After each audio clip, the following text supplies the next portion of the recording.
কি বলবো, মধ্যরাতে রোস্ট ভোজ। এটা আসলে পাগলামো ছাড়া কিছুই নয়। তারপরও প্রচেষ্টায় রোস্ট রান্না হয়ে গেল।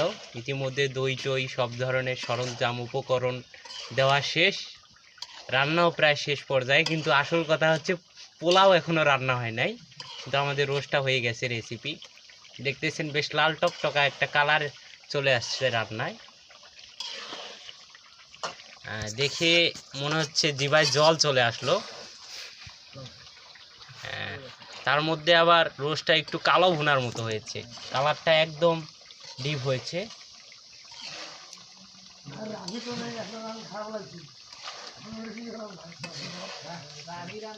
পাশে পেঁয়াজ ভুনা।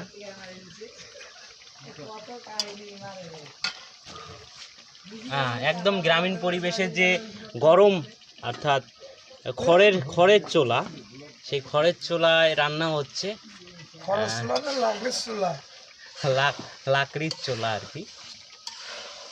একদম গ্রামীণ পরিবেশে রোস্ট রান্নাটা আসলেই অসাধারণ। মানে এটা আসলে কোনো গ্যাসের আগুন না, এটা হচ্ছে লাকড়ির আগুন। লাকড়ির আগুন।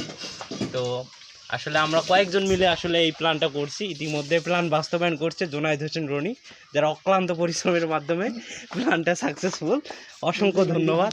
ইতিমধ্যে আমাদের ভোজের আয়োজন কর্তৃপক্ষের মধ্যে আছে শিফাত, মকসেদুল, আরও আছে আমাদের বিশিষ্ট ব্যবসায়ী সমাজসেবক কি বলবো আরমান হোসেন, পাশাপাশি আছে বিয়েদারি